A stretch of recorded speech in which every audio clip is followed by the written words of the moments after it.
Para mim, a matemática sempre foi a melhor forma de enxergar o mundo.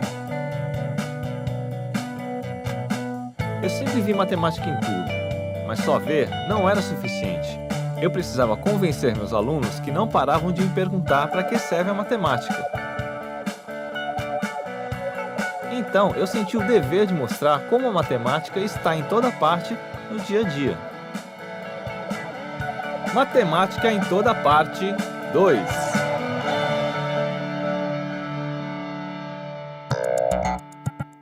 Sempre que saio nas ruas, eu penso que os meios de transporte, na verdade, são uma maneira que o ser humano criou de superar obstáculos, como as grandes distâncias, as montanhas ou a água dos rios e dos mares.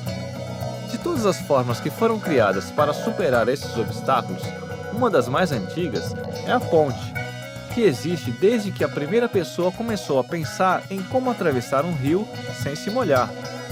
E é justamente na construção das pontes que eu quero encontrar matemática agora. Hoje eu estou aqui nessa obra com o Rafael, um fera nas construções. Rafael, quando você era criança, você brincava de construção? Brincava, iniciei já a jornada já brincando de Lego. Como que uma ponte como essa, ela se sustenta? Ela é sustentada basicamente por esses 15 estais frontais e 6 da retaguarda aqui, ancorados por esse pilone aí de aproximadamente 100 metros. E por que fazer uma ponte como essa? Em primeiro lugar, custo, mais barato. Segundo, tempo mais curto para executar uma ponte dessa. E o que faz o barateamento desse custo? Nós temos aproximadamente 180 a 200 metros ali de vão livre, que se não fosse uma ponte estaiada, sustentada por esses cabos aí que são ancorados aí, teria que ter vários pilares aí no decorrer desse vão.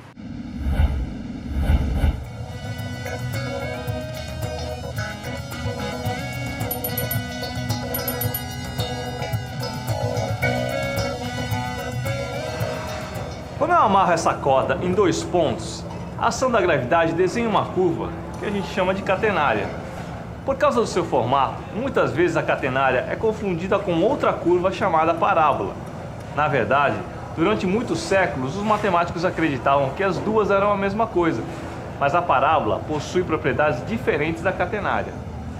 A parábola é definida como a curva formada pelos pontos equidistantes em relação a uma determinada reta, que a gente chama de diretriz, e a um determinado ponto, que a gente chama de foco. Numa estrutura parabólica formada por um material laminado, como o refletor de uma lanterna, o formato da curva faz com que qualquer feixe de luz seja refletido pelo material laminado da parabólica paralelamente ao sentido da lâmpada, aumentando a concentração dos raios luminosos e o poder de luminescência da lanterna. Isso serve tanto para as lanternas portáteis quanto para os faróis dos carros, por exemplo. Sabendo disso, e invertendo o sentido de captação, fica fácil entender por que a maioria das antenas que a gente usa no dia a dia tem formato de parábola. O receptor, posicionado estrategicamente no foco da curva, concentra todos os feixes de sinal que incidem sobre a antena. Se as parábolas têm propriedades muito interessantes, as catenárias não ficam para trás. E uma das coisas mais bacanas sobre as catenárias é que o seu formato permite que qualquer força aplicada sobre a curva seja distribuída por todos os pontos. Quer dizer, quanto mais peso é exercido sobre a estrutura, mais resistente ela fica. Por muito tempo, as pontes foram construídas apenas com blocos de pedra unidos em forma de catenária, e tudo com base no conhecimento matemático. Apenas a força do material e o peso sobre a estrutura mantém a superfície segura. Usando as curvas e suas propriedades, a gente pode construir edificações sólidas com pouco material e sem perder estabilidade e firmeza. Construir atalhos como as pontes é uma das formas que a gente encontrou de ir mais rápido de um ponto a outro dentro das cidades modernas. Mas não é só nas cidades que o ser humano precisa se transportar. Na verdade, desde sempre, a gente precisou superar grandes obstáculos, até muito maiores e mais difíceis do que os atuais. E a matemática sempre foi uma bela mão na roda.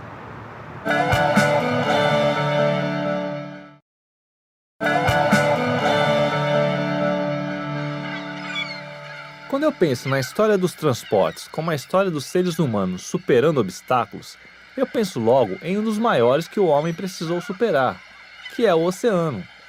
Tentando driblar as enormes distâncias, a falta de referências seguras e até o medo de mitológicos monstros marinhos, o homem tentou desde sempre encontrar formas de atravessar os mares. As navegações sempre foram um grande desafio para a matemática, que vem ajudando a superar obstáculos cada vez mais difíceis. E é por isso que agora eu quero investigar a matemática na navegação.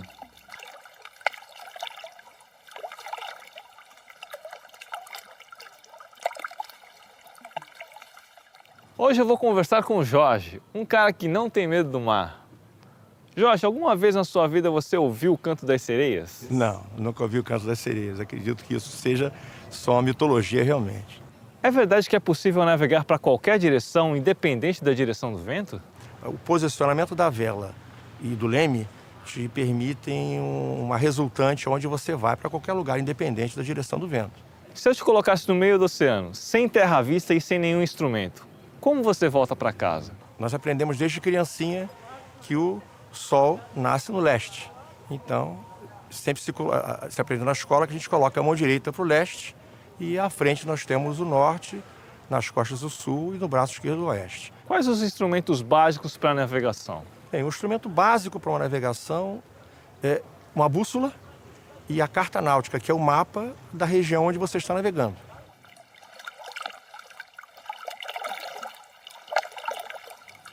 Para conseguir se transportar de um lugar para o outro, o ser humano sempre usou pontos de referência para estabelecer as rotas mais rápidas, as mais fáceis ou as mais seguras. Antigamente, quando não existiam tantas luzes nas cidades, o céu era a grande fonte de pontos de referência. Por muito tempo, desde os fenícios, há mais de 4.000 anos atrás, os navegantes usaram a estrela polar como a principal referência de orientação. A estrela polar só pode ser observada no hemisfério norte e fica situada exatamente no eixo de rotação da Terra. Por isso, sua posição não muda ao longo da noite. Então, quando os navegantes observavam a estrela diminuindo, isso era um sinal de que o navio rumava para o sul. Quase 5.000 anos depois, por volta do século XV, a estrela polar também contribuiu para a criação das latitudes. A ideia era simples. O ângulo formado entre a estrela e a linha do horizonte determina a latitude do navegante. Ou seja, se o sujeito está no hemisfério norte e observa a estrela exatamente em cima de sua cabeça, o ângulo formado com o horizonte é de 90 graus. Nesse caso, ele sabe que sua latitude é 90 graus norte. As latitudes representaram um grande avanço porque permitiram a criação de rotas mais seguras. E a navegação se tornou ainda mais exata por volta do século XVI, quando foram inventados instrumentos de medição do tempo mais precisos, como o relógio mecânico de pêndulo, por exemplo. Esses instrumentos permitiram a criação das longitudes. Depois, com o advento do GPS e da rede global de satélites, a gente passou a determinar com precisão milimétrica a posição de uma embarcação sem precisar observar uma estrela sequer.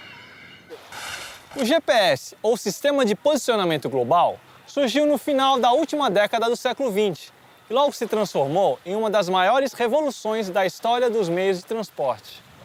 O GPS utiliza um conjunto de satélites que orbitam o planeta emitindo sinais de rádio para receptores em terra. Esses sinais estabelecem posições relativas e a interseção entre elas que define onde está o receptor. Por exemplo, eu estou agora a meio metro de distância do ponto A.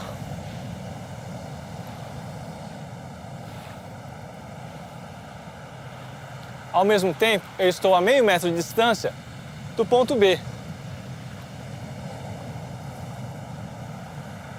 E para terminar, eu estabeleço uma terceira posição relativa, que é o ponto C.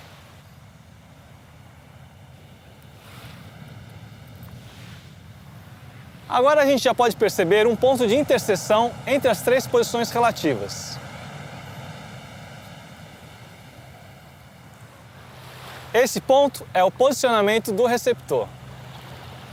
Essa é uma forma muito simplificada de ilustrar como o GPS determina as posições de cada receptor no globo terrestre.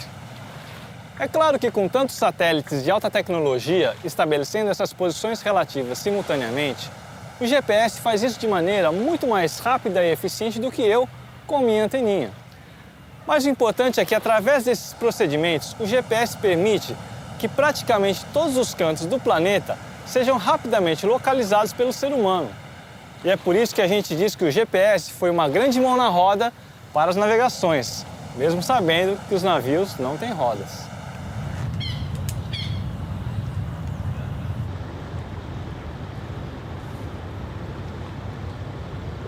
O mar sempre foi e continua sendo um mistério. Mesmo assim, os navegantes vêm conseguindo, ao longo dos séculos, desbravar os oceanos e cruzar o planeta de um lado a outro. O ser humano realmente não sossega. E a história dos transportes é um ótimo exemplo de como a gente está sempre procurando novas fronteiras para superar. Qual será a próxima? Navegar pelo espaço sideral e conhecer de perto as estrelas que a gente sempre observou de longe? É um bom palpite. Seja para onde for a próxima viagem, o certo é que a matemática sempre vai ser um item indispensável na bagagem.